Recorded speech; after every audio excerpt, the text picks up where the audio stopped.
everyone. For those of you who don't know me, I'm Tara Cooper. I've been director of the Johnson Public Library here in Hackensack. It'll be 7 years this week.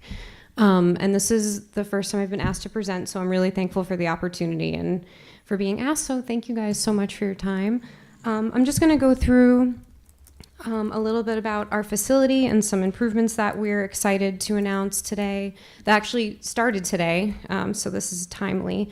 But of course, I'm a librarian, so I have to give you guys a little bit of history before I get into that. So, why are we the Johnson Public Library? Senator William Johnson wanted to share his love of learning with the people of Hackensack in the spring of 1900 by offering the community a new building and $5,000 worth of new books for the establishment of a free public library.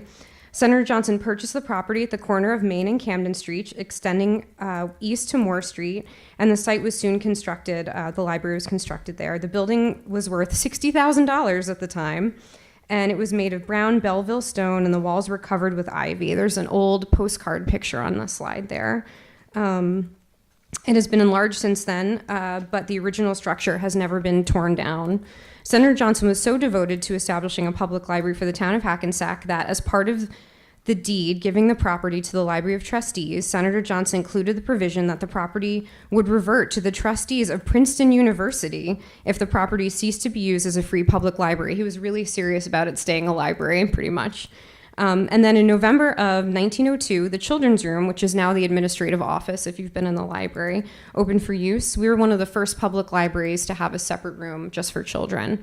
And because Johnson Public Library history is Hackensack history, is New Jersey history, Mr. John Eugene Morrow was the first janitor, who was also an ordained minister, and his daughter, Nellie K. Moreau Parker, for whom the school is named, became Northern New Jersey's first African-American educator in 1922.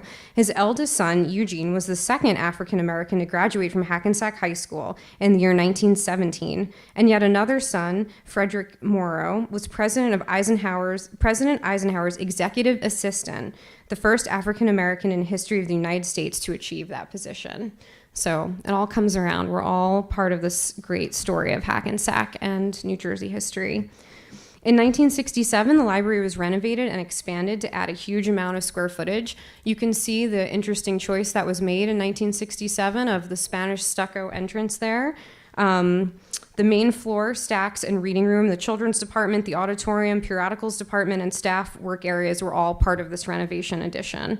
At this time, the library was designated as a government documents depository and had a large microfilm collection. Our historical newspapers are still popular, and the library recently was awarded a grant by the state library to have our local newspapers digitized.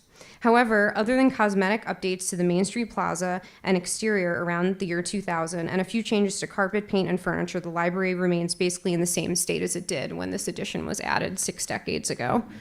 But to throw in some good news, it's not all bad news. We have completed some capital projects recently.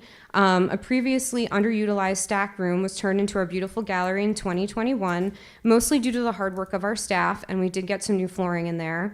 We added additional HVAC in the space in 2024, as we now use it for some of our larger events, including Youth Arts Month. If you've attended that event, we had almost 800 people in the library, and it got pretty warm in there. In 2022, with the support of the Hackensack Rotary, we opened the lawn as a public park. In 2024, the library completed its first community development block grant project, combining 2 small restrooms into 1 accessible family restroom. This was our first ADA renovation of any kind to the library's facilities, and only the second time the library has been really renovated since that addition. And I got to use the big scissors to cut the ribbon, which is one of the most exciting parts. And then these last 2 projects I like to refer to as our root canals because they were really important, really expensive, but nobody sees them. So the first was a sprinkler installation in the lower level, and we're finally in compliance with fire code. And we also applied for and received an $800,000 incentive from PSE&G, and were able to replace all of our lighting, HVAC, and install a new boiler. This was over a $1 million project, and the difference the library is paying back with no interest over 5 years of our utility bills. Next slide, please. So there's the library today. Most beautiful library in America, I would say. Thank you. There she is in all her glory. Next slide. Yes, thank you. So by the numbers, we are the largest and best, as I have on here, library in Bergen County, and our staff are really busy. We now host 3 to 4 social work interns year-round, depending on how their semesters fall. It's 3 or 4 at any given time. Thanks to our partnerships with FDU and Rutgers Schools of Social Work, they provide one-on-one assistance to our community members nearly every single day. Last year, we circulated 130,000 items, welcomed 15,000 people to programs, and responded to 45,000 requests for support, reference questions, computer assistance, and more. The library added over 1,200 cardholders last year, too. We're open 62 hours a week, and we host over 1,000 programs per year. All of our programs are free of charge. Next slide, please. This is just a snippet from our strategic plan, which is a very involved document that would be a whole nother presentation that would be way more than 8 minutes long, but it's on our website if you want to read the full plan.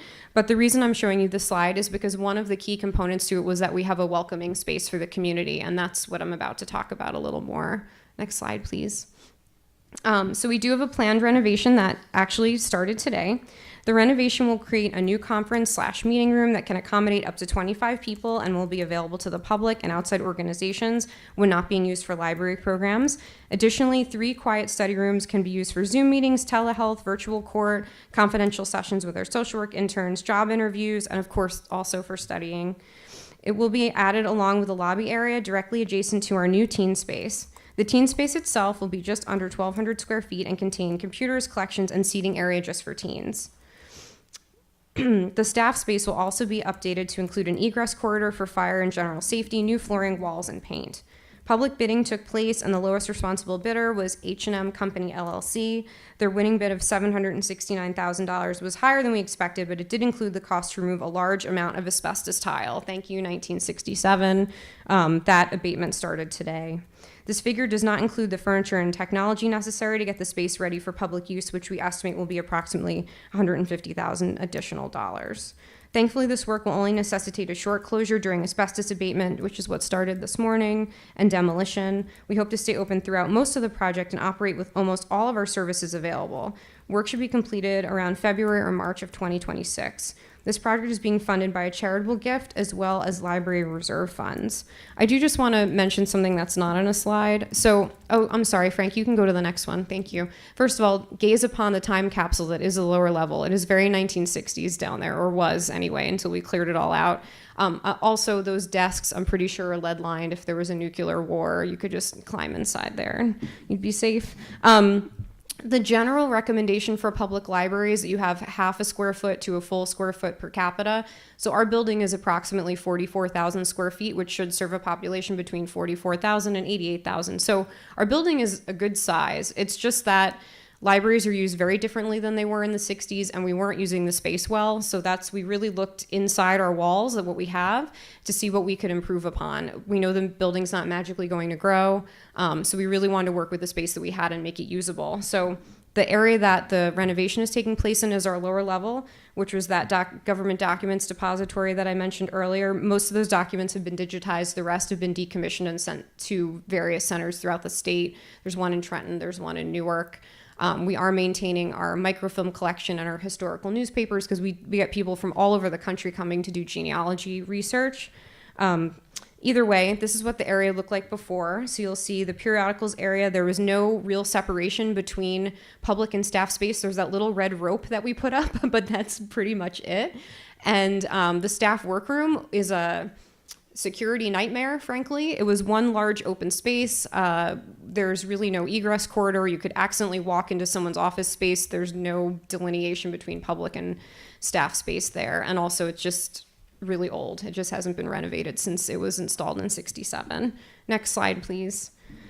I did my best here to try to lay out the plan and what it will look like. So if you're familiar with the library, we are really lucky to have a very large auditorium downstairs that holds up to 200 people, and we use it for events all the time. That space is fine the way it is. It's not part of this renovation plan. That's that You'll see that large gray space there. Thank you. And then the area that is being renovated are the pink and yellow areas. So the yellow area is public space. Frank, you are working that mouse. Thank you so much for that. I really appreciate that. Is that yellow space there, and then the staff space is the pink area. You'll see that egress corridor that was added in the center.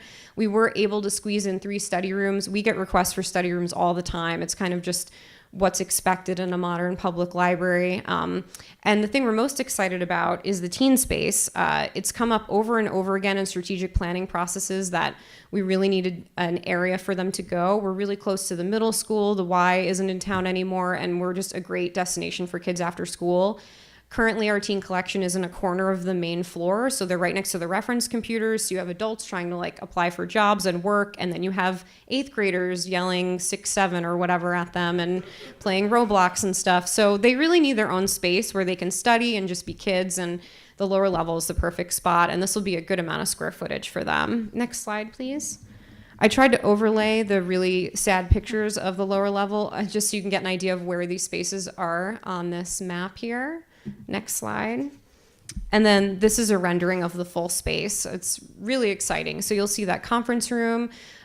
We have small businesses and nonprofits ask for meeting space all the time. There's a real lack of meeting space in Hackensack, and we are open, till 9 o'clock, 4 days a week. So we get, there's really high demand for that. So that'll help fill that need. That'll be an additional meeting space for us. The teen space at the top there, and then that outer reading area, public lobby, and then the 3 quiet study rooms. One of them holds 2 folks, and then the other 2 are large enough to hold about 4 people. Next slide. And there's my face. That's me again. So if you have any questions, please reach out to me. If you're curious about the renovation, more about the bidding process, the plans, or any of that, you can visit that link there.